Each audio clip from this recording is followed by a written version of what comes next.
Hey, you're listening to the Riverdale Podcast.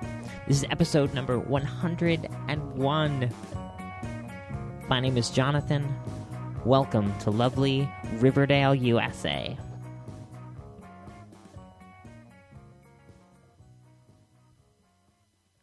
This is an Archie Comics fan podcast. We update every Saturday, and every week we break things down into 4 categories. The first category, the book of the week. That's the comic book I read this week. Sometimes it's a new comic book, sometimes it's an old comic book, but it's always an Archie comic book.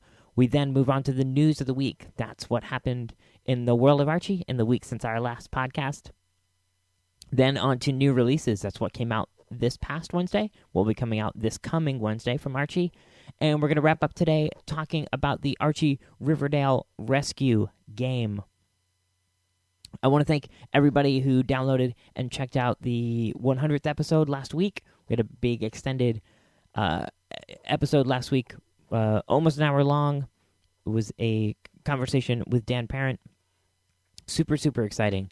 I was thrilled that all of that came together and that you guys sent in questions. So thanks again for everybody who was a part of that and everybody who listened in. It was a real exciting thing for me to reach that 100th episode. So without any further ado, let's jump into episode number 101. We'll start the next 100 episodes right here, right now. Let's get on to the book of the week.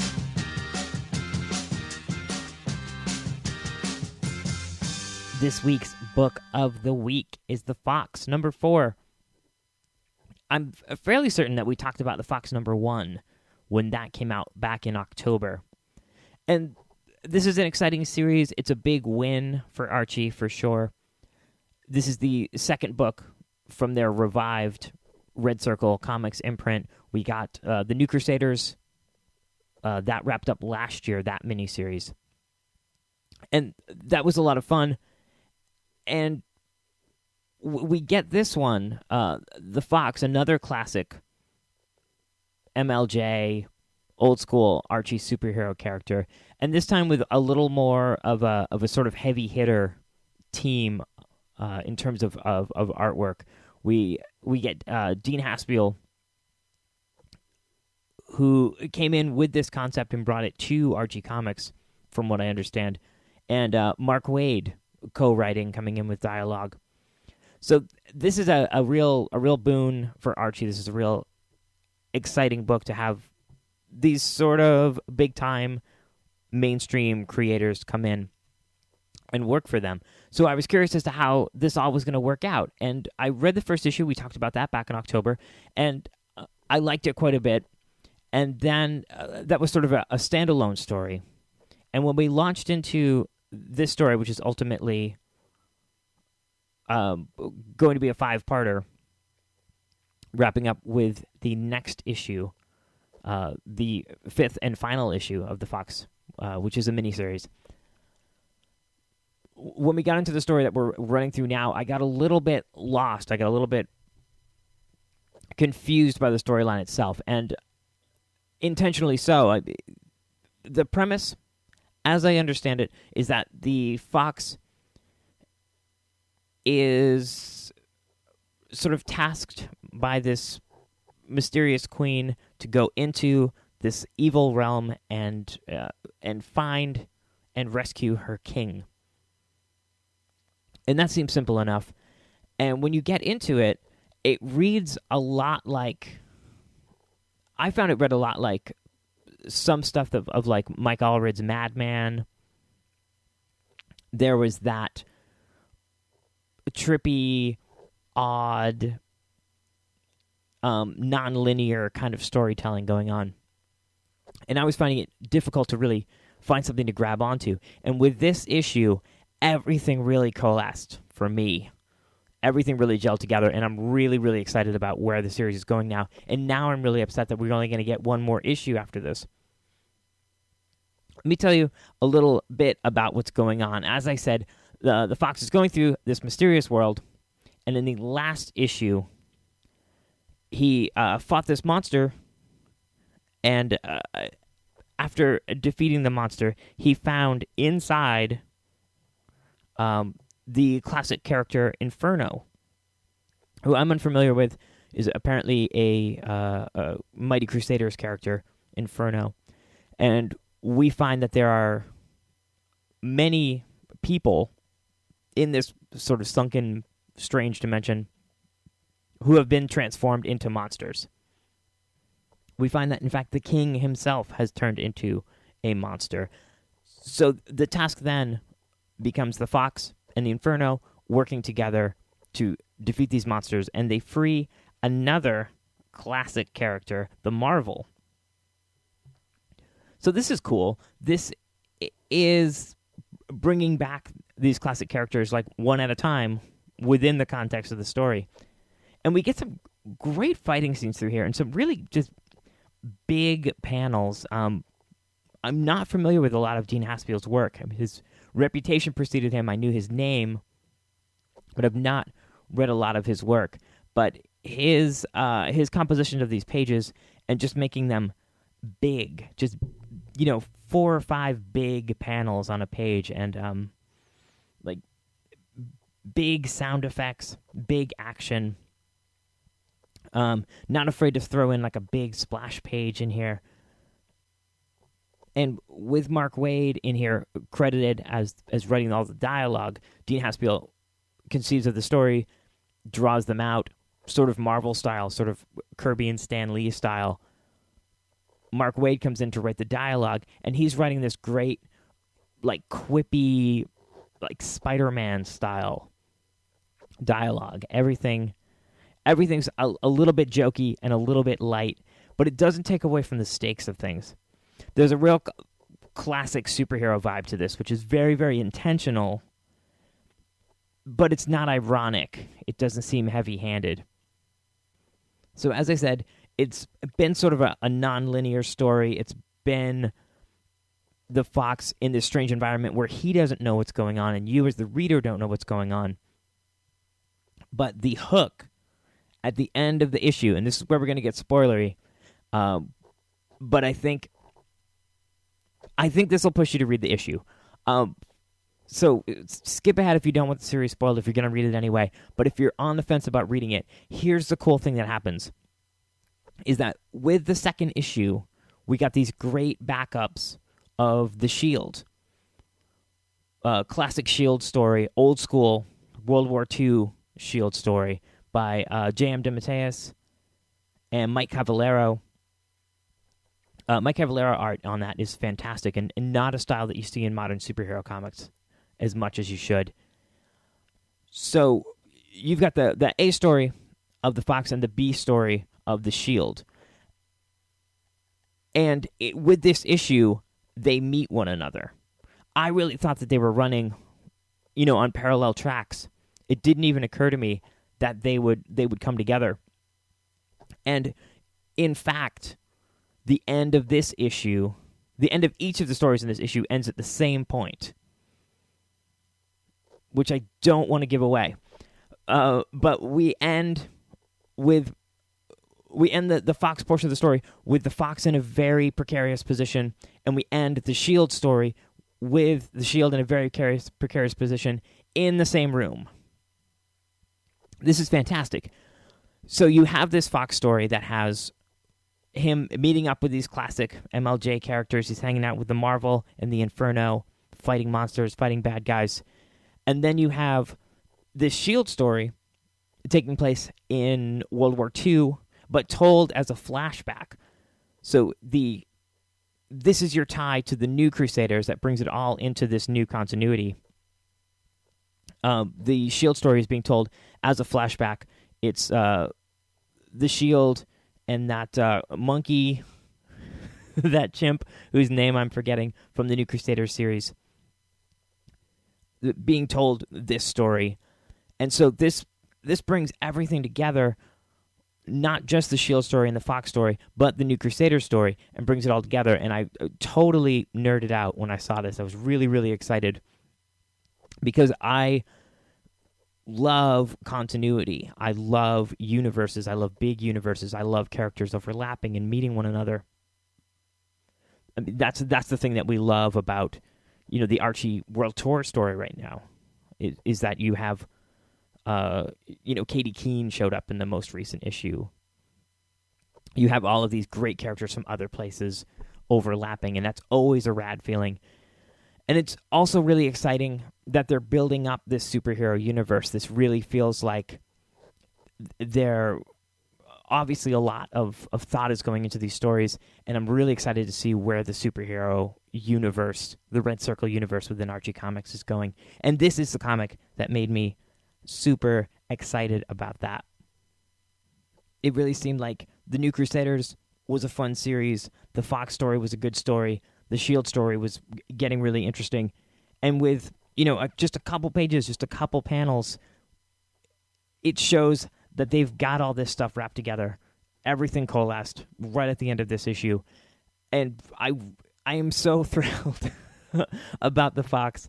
And I really hope that the sales of this series are such that we can see another one down the road. And I am curious about the New Crusaders Dark Tomorrow series that was solicited for last year that got pushed ahead. We haven't seen any solicitations for that at all. So I feel like everything just came together, and I'm suddenly really excited about this universe, and I'm completely unsure as to its future. So go out, get yourself a copy of the Fox. This will be out in trade in a couple months. I'm sure the issues aren't hard to track down either. So, of course, you can get them digitally as well. So that is the book of the week. I'm babbling endlessly because I'm excited about the Fox number 4 from Archie Comics.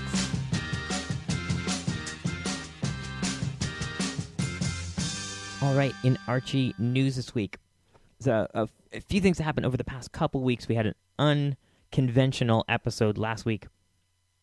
So there's some old news. There's some news from a week or so back that I want to talk about. The first and most important of which is the GLAAD nomination. The Gay and Lesbian Alliance Against Defamation gives out awards for the entertainment industry every year, and Archie has been consistently nominated. They won last year for Kevin Keller, the Kevin Keller ongoing title from Dan Parent. And this year, Life with Archie got the nod, which is fantastic. I'm really, really excited about that. I sent out a tweet immediately when I heard the news to Paul Kupperberg congratulating him. And anyone else involved in the book who's listening, congratulations. This is a big award and a cool thing. This definitely puts a lot of eyes on Archie Comics. Also, we got some news over the last week or so. This is from webwire.com. They had a brief article about Pocket Gems and Goji Games working together on the Riverdale Rescue game, and we'll talk more about that at the end of the show. It was very unspecific in this article as to what Pocket Gems was bringing to this. Obviously, Goji Games, they're a Canadian-based company. They brought out the Betty or Veronica game last year, which sort of morphed into the Riverdale Rescue game. And I guess Pocket Gems is coming in to help them develop that for more platforms, get some more eyes on it. They worked on the recent update that we'll be talking about at the end of the show. So this seems like a good thing. I'm really not clear on the specifics, but it means that we've got more folks working on this project, which is cool, and that it's moving forward and having updates and hopefully making people some money and bringing some awareness of Archie characters to a whole crew of folks who weren't talking about them prior.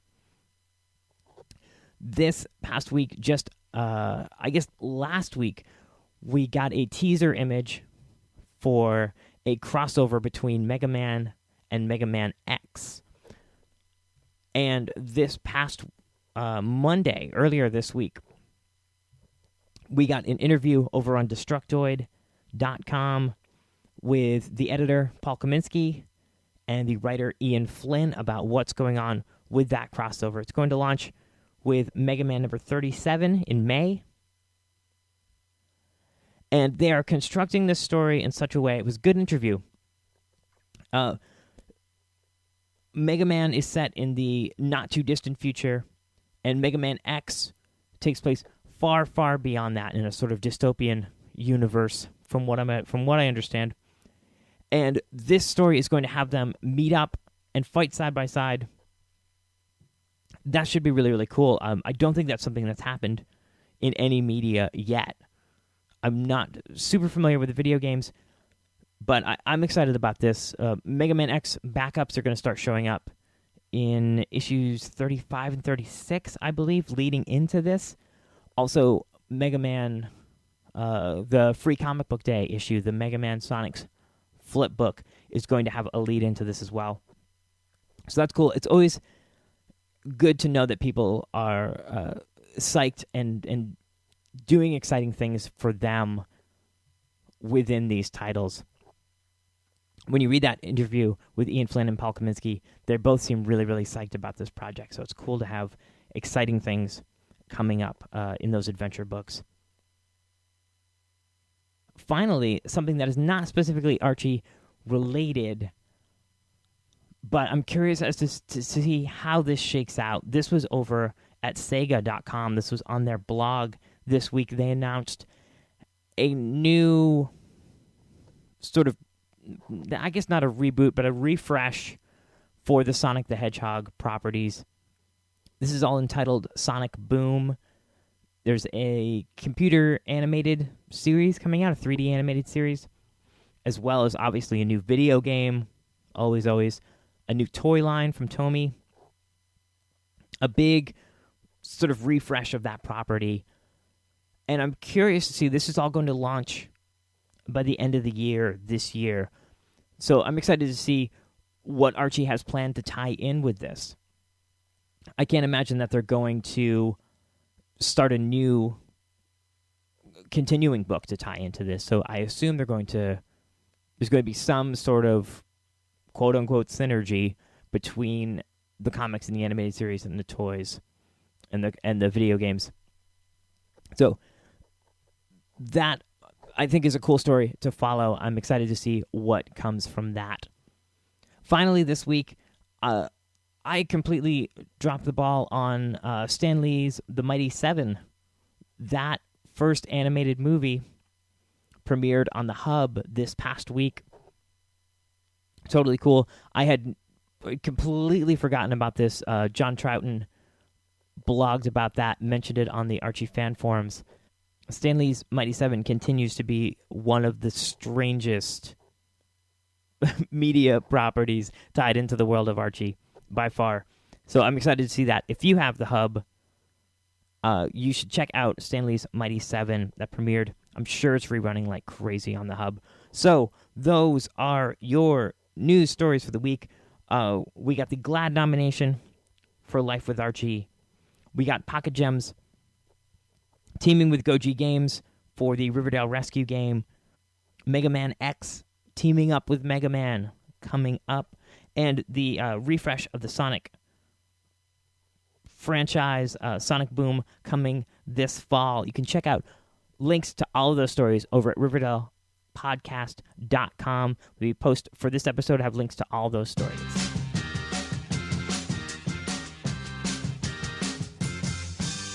New releases. Here we go. New releases for this past Wednesday, February the 5th, are as follows. Archie 652 for $2.99. This is the third part of the Archie World Tour storyline. We talked to Dan Perrin about that last week. And really fun issue. Katie Keene shows up. I love Dan Perrin's rendering of Katie Keene. That's a really, really great book. I hope to talk about the final issue when that wraps up. Really excited. Also this week, of course, this week's book of the week, The Fox, number 4 for $2.99. Also Sonic Universe, number 60 for $2.99. And Sabrina, the Teenage Witch, The Magic Within, Volume 4 for $10.99. I believe that's the final volume of Tanya Del Rio's fantastic Sabrina the Teenage Witch stories.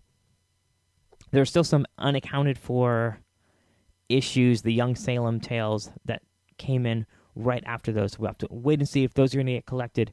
I'm not sure how closely those tie into that narrative. But anyway, Sabrina, the Teenage Witch, The Magic Within, Volume 4 is out this past Wednesday for $10.99. Coming up this coming Wednesday, February the 12th, we are scheduled to get Archie Funhouse Double Digest number 2 for $3.99. That first issue was delayed. I'm not sure if the second issue will be delayed as a result, but I guess we'll wait and see. So be on the lookout for that. Also next week, Sonic the Hedgehog number 257 for $2.99. And finally, next week, the Archie 1,000-page Comics Palooza for $14.99. It's another in this now long-running series of 1,000-page comic digests for $14.99. That is crazy. That is the best value in comics. You can't get 1,000 pages of anything for $14.99, let alone classic, brilliantly written humor comics. On the digital side of things this week, we got Archie and Friends Heartbreakers. This is a 200-page digital exclusive starring Betty and Veronica that is $7.99. We haven't seen a digital exclusive yet, I don't think, at that price point. But I don't think we've seen a digital exclusive at that page count either. 200 pages for $7.99. So those are your new releases for this past Wednesday, the 5th, this coming Wednesday, the 12th, and your digital exclusives this week from Archie Comics.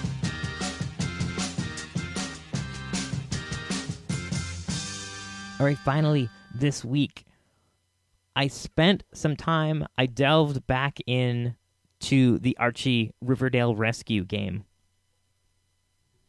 I spent a couple days with this game when it first came out. I wanted to talk about it on the show, and I immediately found that it was going to be something that you had to devote some time to intermittently. And since I don't have an iPad or an iPhone, I don't have an iOS device, I decided that I wasn't going to be able to stay on top of this.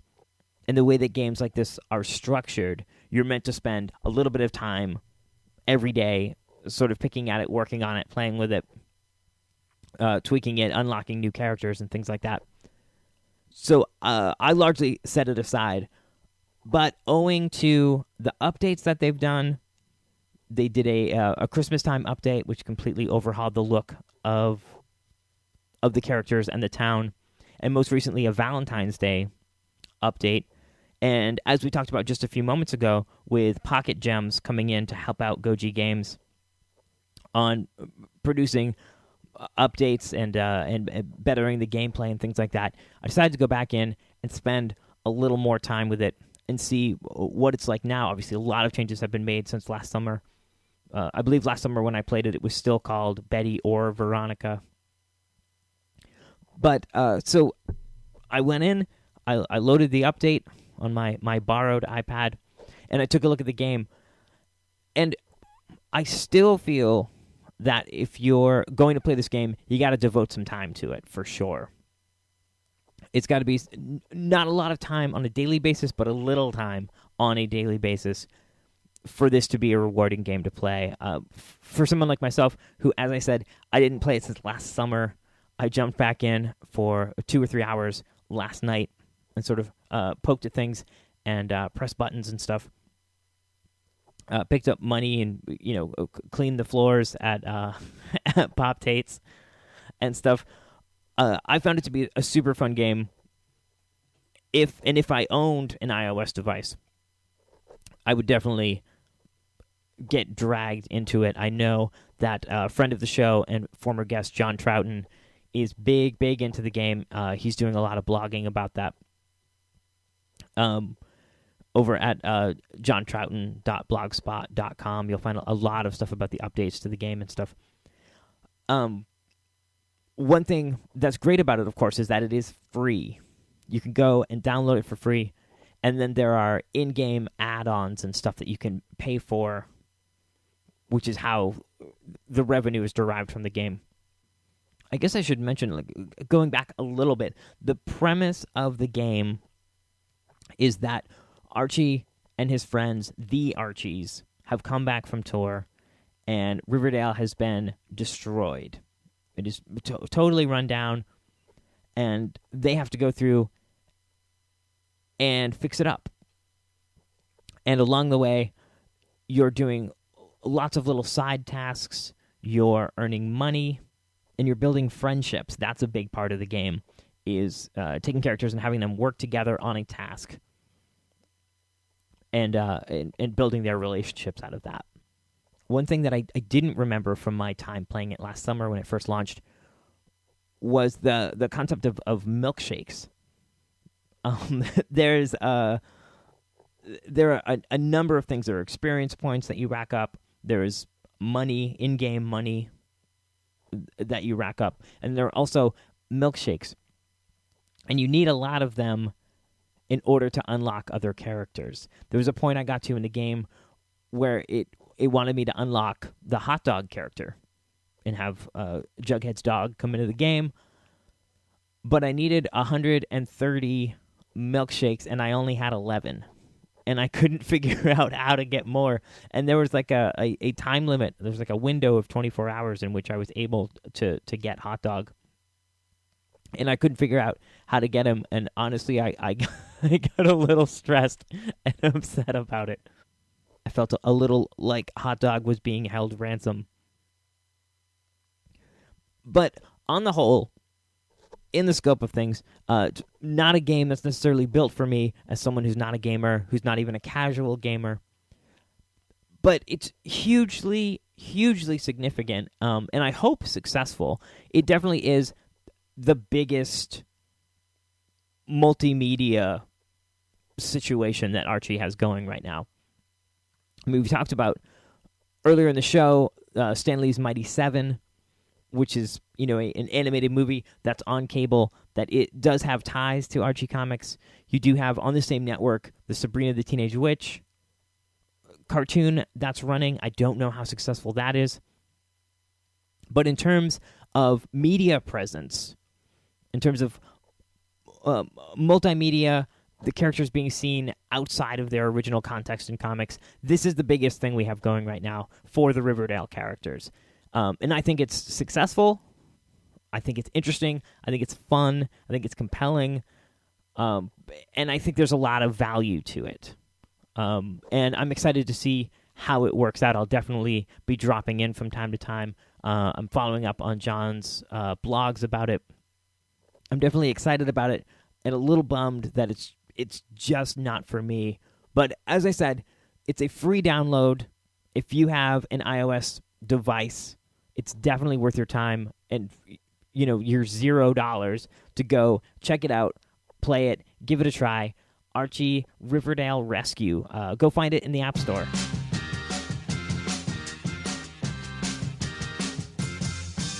There are a couple great ways to help out the show financially. The show is available for free every week, has been for the last 100 episodes. That is certainly not going to change. This show does cost money for me to produce week in and week out. So if you want to help out, you can head over to RiverdalePodcast.com. Click that link for TFA, Things from Another World. If you're looking for graphic novels, single issues, statues, T-shirts, anything in the world of comics, you can get them at TFA, Things from Another World, at discounted prices. We have a great selection of Nick and Dent books, beautiful hardcovers and trade paperbacks with slight imperfections that are marked down from 50 to 70% off. I've gotten a lot of my Archie IDW hardcovers through the Nick and Dents over at Things from Another World. So give that some consideration. Head over to Riverdale Podcast. Click that link for Things from Another World. And after you click that link, anything you purchase, a percentage of what you spend, will be sent back to the show to support us. You can also leave a donation. You can head over to RiverdalePodcast.com. Just click that button for donation. Give a few dollars, and that'll keep us rolling. A few people have done that over the last couple weeks. I really, really appreciate that. And I've taken those funds and bought some materials that I'm going to talk about on the show in the weeks coming up. So I do want to show there's a direct correlation if donations come in, they are spent directly back into the show. So those are two ways to help out the show. Thanks for considering them. On the way out, I want to remind everyone to head over to RiverdalePodcast.com. There you're going to find the excellent Dean Haspiel cover, one of the many covers for the Fox number 4. You're going to find links to all of those news stories that we talked about in the middle of the show. You'll also find links to like the show on Facebook, follow the show on Twitter.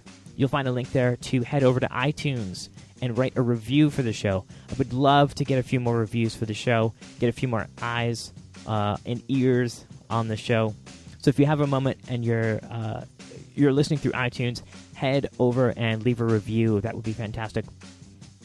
You can write us an email at riverdalepodcast@yahoo.com. I'd love to hear your thoughts on the show. Any questions, comments, send them in. I'd love to hear your thoughts and opinions on the show, and I would love to hear your voice on the show. You can call and leave the show a message at 573-427-2443. That's 5734-ARCHIE. You can call and leave a message. We may play it on the show, talk about it.